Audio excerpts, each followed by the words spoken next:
Hi friends, welcome to Mishra's classes. मित्रों, पिछले कई वीडियो में आप सभी ने वर्णमाला के विषय में आप सभी ने अध्ययन किया। आज हम आपके लिए एक बेहद इम्पोर्टेंट टॉपिक लेकर के आए हैं, जिसे सभी प्रतियोगी परीक्षाओं में निश्चित रूप से पूछा जाता है। और इस टॉपिक पर किसी न किसी अर्थात प्रत्येक प्रतियोगी परीक्षाओं में, कॉम्पिटिटिव एग्जाम्स में 3 या 4 मार्क्स के क्वेश्चन तो अवश्य ही पूछे जाते हैं। तो यदि किसी भी कॉम्पिटिटिव एग्जाम्स में आपको निश्चित सफलता प्राप्त करनी है तो आप ये मेरा वीडियो जो हिंदी वर्णमाला के अपलोड किए गए हैं उनको आपको सभी वीडियोज को अवश्य ही पढ़ना चाहिए, और ख़ास करके इस वीडियो को तो अवश्य ही पढ़ना चाहिए। आज का जो हमारा विषय है वो हिंदी वर्णमाला के अघोष, सघोष, अल्प प्राण और महाप्राण पर निर्धारित है। आज हम आप सभी को अघोष, सघोष क्या है, अल्प प्राण कौन है, वे स्वर कौन से हैं जो अघोष होते हैं, और वे कौन से व्यंजन हैं जो अल्प प्राण हैं या महाप्राण हैं, उन्हीं के ऊपर हम आपके साथ चर्चा करेंगे। तो आइए शुरू करते हैं। मैंने आप देख पा रहे होंगे स्क्रीन पर लिखा है स्वर तंत्रियों के आधार पर स्वर और व्यंजनों का, व्यंजन वर्णों का वर्गीकरण। यहाँ आप देख पा रहे होंगे। तो इस तरीके से स्वर तंत्रियों, जो हमारी ये स्वर तंत्री है बोलने के लिए, जिससे हम आवाज निकाल पाते हैं या बोल पाते हैं, तो स्वर तंत्रियों के आधार पर व्यंजनों का वर्गीकरण किया गया है। और सभी स्वर और व्यंजन वर्णों को स्वर तंत्रियों में कंपन या झनकार के आधार पर 2 भागों में बांटा गया है, वर्णित किया गया है।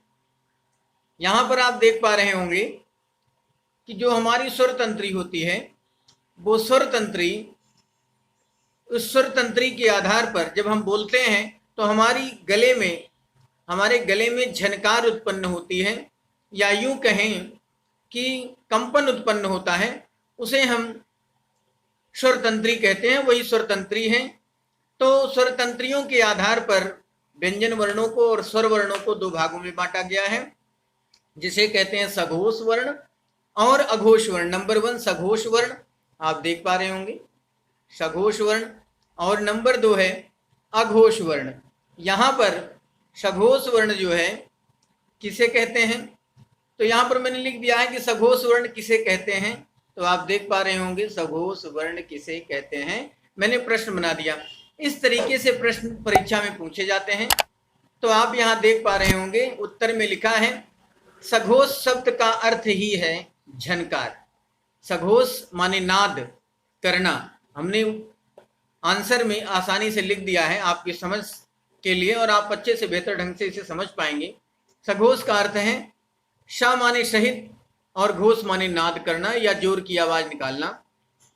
ऐसे स्वर और व्यंजन वर्ण जिनको बोलने में अर्थात उच्चारण करने में हमारी प्राणवायु जब गले से बाहर निकलती है तो स्वर तंत्रिका में जो झनकार या घोष उत्पन्न होता है उसे हम क्या कहते हैं, उसे हम सघोष कहते हैं।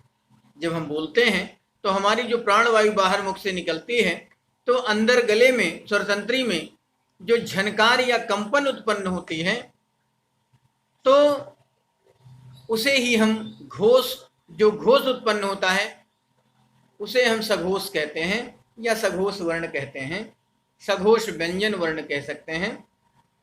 उदाहरण के लिए आप यहाँ देख पा रहे होंगे कि स्पर्श व्यंजन में, यहाँ पर आप देख लें लिखा है कि स्पर्श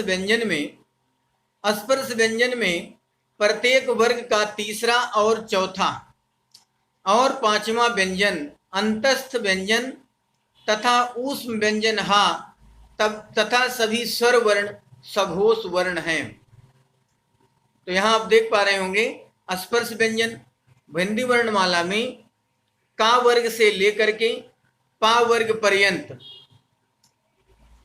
तो वो स्पर्श व्यंजन कहलाते हैं। तो स्पर्श व्यंजन में प्रत्येक वर्ग का तीसरा, चौथा और 5वां व्यंजन वर्ण तथा अंतस्थ व्यंजन और ऊष्म व्यंजन हा, ऊष्म व्यंजन का हा तथा सभी स्वर वर्ण सघोष वर्ण हैं, तथा सभी सघोष वर्ण हैं।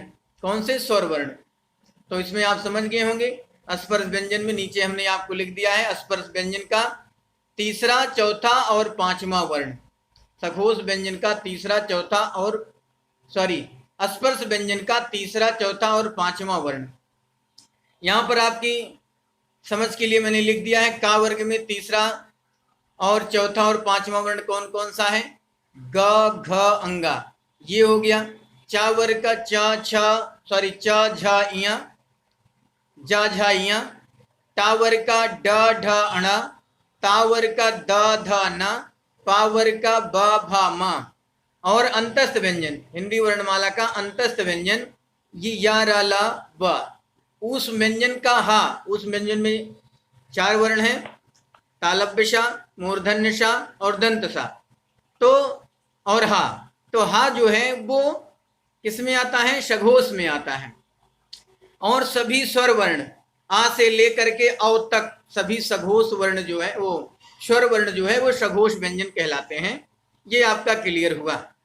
अब प्रश्न बनता है कि कुल सघोष व्यंजन वर्णों की संख्या कितनी है? आपने पढ़ लिया का वर्ग से पा वर्ग पर्यंत तीसरा, चौथा और पांचवा वर्ण, अंतस्थ व्यंजन के सभी वर्ण और उस व्यंजन के हा वर्ण, ये सघोष कहलाते हैं। अब प्रश्न बनता है कुल सघोष व्यंजनों वर्णों की संख्या कितनी है?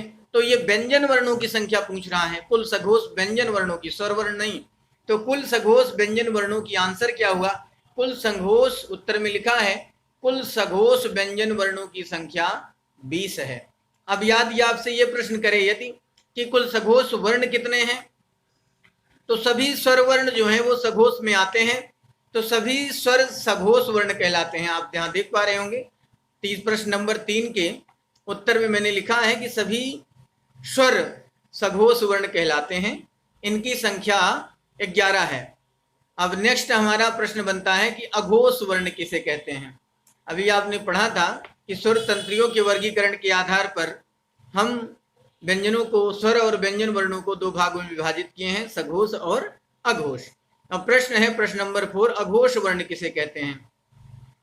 तो यहाँ पर स्पष्ट आप देख पा रहे होंगे, अघोष शब्द का अर्थ है झंकार रहित, अर्थात जिसमें कंपन ना हो, जिसमें बोलते समय झनकार ना उत्पन्न हो स्वर तंत्री में।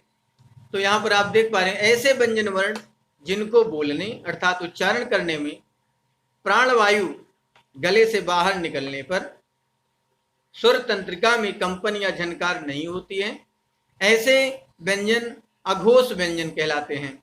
ऐसे व्यंजन क्या कहलाते हैं? अघोष व्यंजन कहलाते हैं। जिन वर्णों को आप बोलो और बोलते समय स्वर तंत्री में कंपन ना हो या झनकार ना हो, तो वो अघोष व्यंजन कहलाते हैं। उदाहरण के लिए आप यहां देख सकते हैं, प्रत्येक वर्ग का पहला और दूसरा व्यंजन वर्ण उस और तथा उस व्यंजन का तालव्यशा, मूर्धन्यशा और दंतशा अघोष वर्ण है। ये आप आसानी से समझ सकते हैं कि प्रत्येक वर्ग अर्थात का वर्ग, चा वर्ग, टा वर्ग, ता वर्ग, पा वर्ग का पहला और दूसरा व्यंजन वर्ण और उसमें उस व्यंजन का ये तीनों सा आ जाते हैं, तालव्यशा, मूर्धन्यशा और दंतशा। तो पहला और दूसरा व्यंजन, तो का वर्ग का पहला व्यंजन वर्ण क्या होगा? क, ख, दूसरा ख है। चा वर्ग का है चा और छा, पहला दूसरा। टा वर्ग का पहला दूसरा टा और ठा है। इसी तरीके से ता वर्ग का ता और था है, पा वर्ग का पा और फा है, और उस व्यंजन के तीनों सा आप देख पा रहे होंगे। तो इस तरीके से अघोष वर्ण में व्यंजन का सभी वर्गों का पहला और दूसरा वर्ण अघोष व्यंजन में आते हैं और उस व्यंजन के तीनों सा, तालव्यशा, मूर्धन्यशा और दंतशा, ये अघोष व्यंजन कहलाते हैं। आप देख पा रहे होंगे। तो इस तरीके से जैसे आप देख पा रहे हैं उस व्यंजन का सा, तालव्यशा, मूर्धन्यशा और दंतशा और सभी वर्णों के पहला और दूसरा वर्ण, इस तरीके से आप इनको देख सकते हैं। प्रश्न बनता है कि अघोष वर्णों की संख्या कितनी है? तो अघोष वर्णों की संख्या 13 है। अब पांचों वर्णों में से दो दो वर्ण हो गए, प्रत्येक पांचों वर्गों में से प्रत्येक वर्ण के दो दो शब्द हो गए, पंचमाक्षर के दो दो वर्ण, पहला और दूसरा, तो 5 दूना 10 और 3 ये ऊष्म व्यंजन किस्सा, तो कितना हो गए? 13 हो गए। अब दूसरा प्रश्न है हमारा महत्वपूर्ण, उच्चारण में वायु प्रक्षेप श्वास के आधार पर व्यंजनों का वर्गीकरण। आपने अघोष समझ लिया और सघोष समझ लिया। उन व्यंजनों में आपने देखा होगा तो उसमें एक ट्रिक भी आ जाएगी। ट्रिक क्या है? पहला और दूसरा वर्ण, तो पहला और दूसरा वर्ण अर्थात 12 एक क्रम से हो गए, ये अघोष वर्ण कहलाएंगे। और उसमें तीसरा, चौथा और पांचवा, तो 345 बना। ये 12 बना पहला और दूसरा, तो एक संख्या लिखेंगे और 2 लिखेंगे तो 12 बन जाएगा। और 12 कैसे बन जाएगा? पहला और दूसरा वर्ण आप देखेंगे तो पहला दूसरा वर्ण क्या होगा? पहला दूसरा वर्ण, पहला वर्ण, तो पहला के लिए हम 1 लिखेंगे, पहले के लिए क्या लिखेंगे? 1। दूसरे व्यंजन के लिए क्या लिखेंगे? 2, तो 12 हो जाएगा। तो ये ट्रिक है 12, अर्थात आप याद करें, लर्न करेंगे, ध्यान रखेंगे कि व्यंजन का पहला वर्ण और दूसरा वर्ण ये अघोष है, और व्यंजन का तीसरा और चौथा पांचवा वर्ण क्या है? सघोष है। तो तीसरा, चौथा और पांचवा, तो वो अघोष कहलाएगा, वो सघोष कहलाएगा। इस तरीके से आप इनको आसानी से पढ़ सकते हैं और देख सकते हैं। अब अगला प्रश्न हमारा आता है कि प्रश्न नंबर 1 आया, वायु प्रक्षेप के आधार पर व्यंजन कितने प्रकार के होते हैं? नाम लिखो। ये प्रश्न बना। उच्चारण में वायु प्रक्षेप श्वास के आधार पर व्यंजनों का वर्गीकरण किया गया। तो यहां पर लिखा गया वायु प्रक्षेप के आधार पर व्यंजन 2 प्रकार के होते हैं। कौन कौन से? ये बहुत इंपॉर्टेंट है। वायु प्रक्षेप के आधार पर व्यंजन 2 प्रकार के होते हैं, अल्प प्राण और महाप्राण। अब यहां पर प्रश्न बनता है कि अल्प प्राण किसे कहते हैं? तो मैंने आंसर में लिखा है, यदि आप वीडियो को देखेंगे अच्छे से और इनको समझने का प्रयत्न करेंगे तो एक शब्द का आपको कॉन्सेप्ट क्लियर हो जाएगा। यहाँ अल्प शब्द का अर्थ है थोड़ा, अल्प माने थोड़ा होता ही है, और प्राण शब्द का अर्थ है वायु। तो थोड़ी वायु, थोड़ी सी प्राणवायु, अर्थात ऐसे व्यंजन वर्ण जिनको बोलने में प्राणवायु या श्वास की मात्रा कम लगानी पड़ती है, ऐसे व्यंजन अल्प प्राण व्यंजन कहलाते हैं। उदाहरण के लिए आप देखेंगे, आप फिर से समझ लें कि ऐसे व्यंजन वर्ण जिनको बोलने में हमारी प्राणवायु या श्वास की मात्रा या ताकत कम लगानी पड़ती है, ऐसे व्यंजन अल्प प्राण व्यंजन कहलाते हैं। उदाहरण के लिए आप देख सकते हैं, स्पर्श व्यंजन के प्रत्येक वर्ग का स्पर्श व्यंजन अगर आप नहीं जानते हैं तो आप हमारे वर्णमाला की वीडियो को, पिछले वीडियो, लास्ट वीडियोस को पार्ट 3, पार्ट 2 देख करके जान सकते हैं। यहाँ पर भी मैंने आपको बता दिया है कि का वर्ग से लेकर के पा वर्ग पर्यंत जो वर्ण है वो स्पर्श व्यंजन में आते हैं।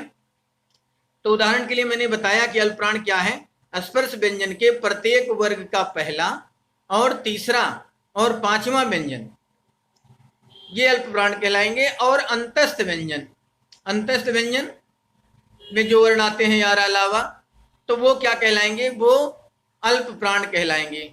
जैसे प्रत्येक वर्ग का पहला, तीसरा और पांचवा। यहां पर ट्रिक बन गई, अगर आपसे पूछा जाए कि अल्प प्राण की ट्रिक क्या है या अल्प प्राण के व्यंजन कौन है, वर्ण कौन है, तो आप बताएंगे कि स्पर्श व्यंजन का पहला, तीसरा व पांचवा वर्ण क्या होगा? अल्प प्राण कहलाएगा। तो यहां मैंने सभी वर्णों के लिख दिए हैं। का वर्ग का का, ग अंगा, चा वर्ग का चा जा इया, टा वर्ग का टा डा अणा, ता वर्ग का ता दा ना, पा वर्ग का पा बा मा, और अंतस्थ व्यंजन या रा ला वाह, ये व्यंजन हमारे अल्प प्राण कहलाते हैं। आप इनको आसानी से लर्न कर सकते हैं। तो क ग अंगा ये पहला, तीसरा और पांचवा वर्ण है का वर्ग का। चा वर्ग का चा जा इया ये पहला, तीसरा और पांचवा वर्ण है।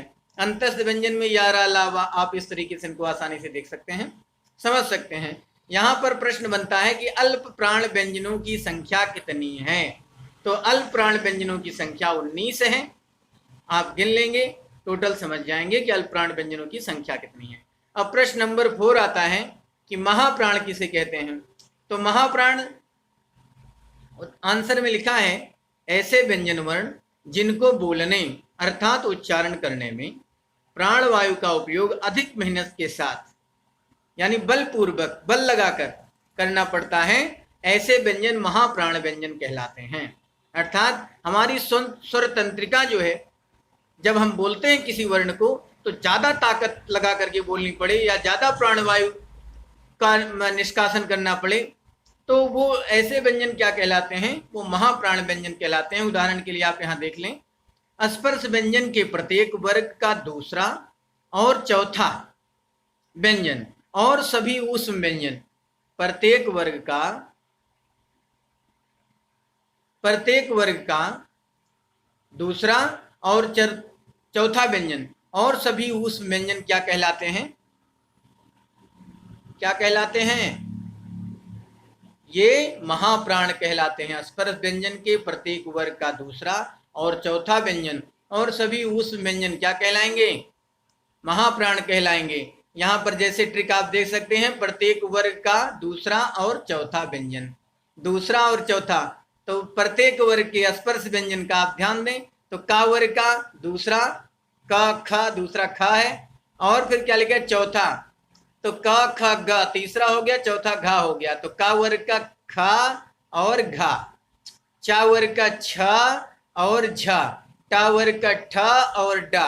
इस तरीके से आप इनको देख सकते हैं। इसी तरीके से आएगा, क्या आएगा, इसी तरीके से आएगा ता वर्ग का, टा वर्ग का टा डा टा सॉरी ठा और ढा, ता वर्ग का था धा, पा वर्ग का फा और भा, और ऊष्म व्यंजन तालव्य सा, मूर्धन्य सा और दंत सा और हा।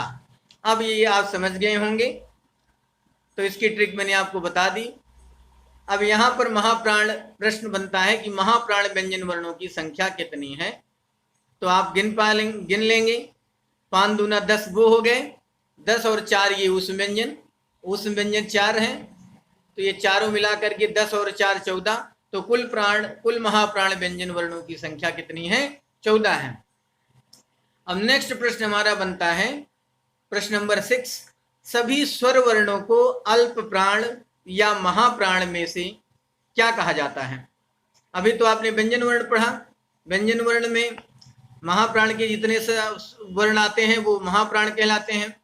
अल्प प्राण में व्यंजन वर्णों की कुछ वर्ण ऐसे हैं जो अल्प प्राण में आते हैं, और सभी स्वर वर्ण, यहाँ जो प्रश्न बना सभी स्वर वर्णों को अल्प प्राण या महाप्राण में से क्या कहा जाता है, तो यहाँ मैंने आंसर स्पष्ट लिख दिया है कि सभी स्वर वर्ण आ से लेकर के औ तक जो 11 हमारे स्वर वर्ण हैं, सभी स्वर वर्ण अल्प प्राण कहे जाते हैं। यहाँ उनकी संख्या लिख दी गई है, ह्रस्व आ, दीर्घ आ, ह्रस्व ई, दीर्घ ई, ह्रस्व उ, दीर्घ उ, री, ए, ऐ, ओ और औ, ये अल्प प्राण कहे जाते हैं। सभी स्वर वर्ण अल्प प्राण में रखे गए हैं।